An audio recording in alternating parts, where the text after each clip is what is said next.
Hey, this is DragonFeather, and I'm here to do a video on how to read and write runes. Um, it's really not hard at all. I will explain to you in a second, because there are only 24 runes and there are 26 letters in the English alphabet. So these can be used for any language that uses the like the ABC kind of thing for their letters in how they write. So like Russian or Japanese, you wouldn't really be able to do this unless you translate it into English or something like that. But anyway, for the characters translations, this is what they are. As you can see, if you guys want to pause the video or take a snapshot of this, go ahead. But this one is the one that I use. There are slight variations, but for the most part, the majority of these are correct. Some of them do not use Q's or C's at all. From the pagans that I know who use the runic alphabet, they replace K. K is a C as well as, and this rune, I forget their names, my bad. But you use C and Q as the same rune as well. So, because they kind of have that k sound sometimes. So yes, a few things that I would like to point out. When you write in runes, when you write a sentence, between every word you put a dot, not a period like a dot in the center. And when you end a sentence, you put a colon. So if I were to write I love you in the runic alphabet, which I'll do that right now, it would look like this. And there's no really rules on how often you can use these or what to use them for. I tend to use runes in my practice because they make me feel more like I'm separating my everyday life from my crafty life kind of thing. So that's what I do. I mean, and it works, and I'm going to get into that in a second. So if I were to say I love you in the runic alphabet, that's what it would look like. Pretty cool, I think. So yeah, and as you can see, there's dots in the middle to separate each word, and then a colon to end it. And that's one way of doing it. That's the most common way of doing it. Again, you don't have to do the dots at all if you do not want to, but that is completely up to you. For those of you who know, I'm not sure if I've really talked about this, but for my Book of Shadows, I am learning Latin right now. I have a instructor who teaches me online, and he's a really cool person, and he's doing it for free, which is very lovely as well. And what I'm doing is, after I learn how to write in Latin more fluently and do it much better, I'm going to actually write my Book of Shadows in Latin in the runic alphabet. And I know that sounds really, really confusing, but I'll give you a little bit of an example. Girl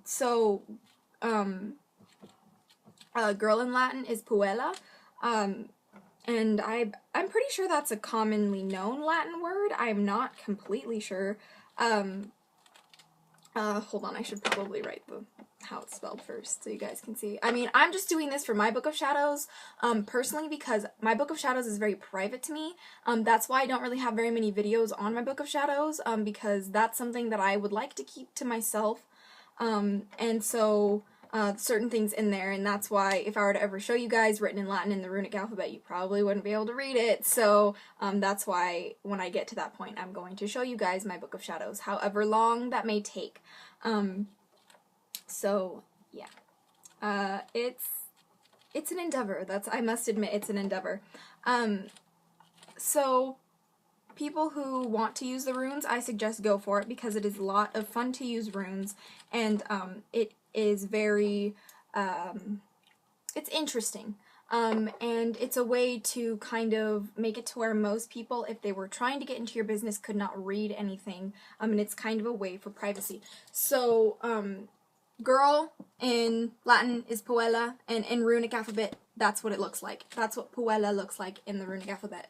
So, that's just what I do. That's how I am going to write my,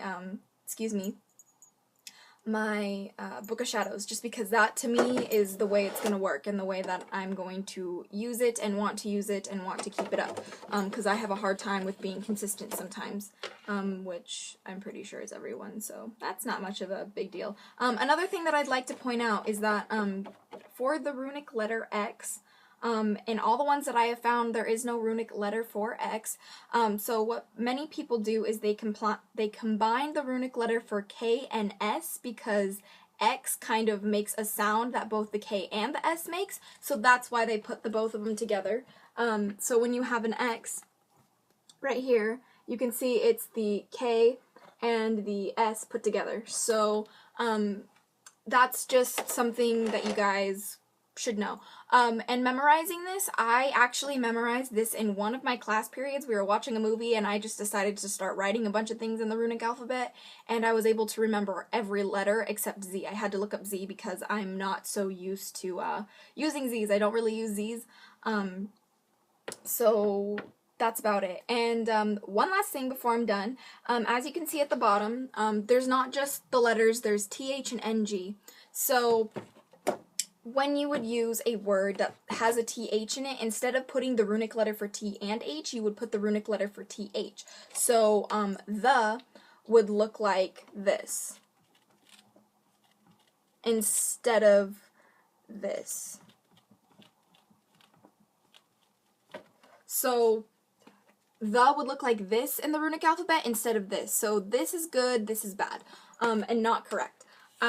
So just that. And if you were going to put, oh wow, totally just shook the camera, my bad, and if you were going to put, like, talking, or something like singing, or sing in the runic alphabet would be, with this crazy, X letter, this would be sing in the runic alphabet instead of with the N and the G rune. So I'm pretty sure that's all there is to cover. It's really not too difficult to write in the runic alphabet, and I highly recommend it for your Book of Shadows and for spells, and also for anointing candles and such and stuff like that. Putting it on any of your charms, making necklaces, whatever you do. If you guys are crafty and you make your things like how I've made my cauldron, like putting runes on something like that, I highly suggest it, because it is a lot of fun and it has more of a meaning to it, in my personal opinion. For those of you guys who have a harder time learning this, learning the runic alphabet, I guarantee you guys will not take you more than a week to learn it. It shouldn't take you more than a week, and if it does, that's fine. I mean, you just gotta keep practicing and it'll become second nature to you. It's really not that hard. Just like if you were to write, come up with the code yourself, like with friends and stuff like that. Later on I'm going to be doing another video like this in DragonScript, because I'm getting into Draconic Wicca. So I will do a video on that as well, and how to use that and how to write in it. I don't know how to write in it yet. It's a little more complicated than the runic alphabet, but yeah, I hope that helped. Any questions or comments, leave them below and let me know. And one second, before I get into this, I can't comment on my YouTube videos because of whatever the hell YouTube is doing with Google Plus and whatever. So, if you guys want to have questions, the easiest way to contact me now with how YouTube is through my Facebook messaging page, or my Tumblr, or my Twitter, and that will all be in the description box. So contact me through there, and I will definitely answer your questions. And yeah, I hope this helped, and until next time, blessed be, and bye.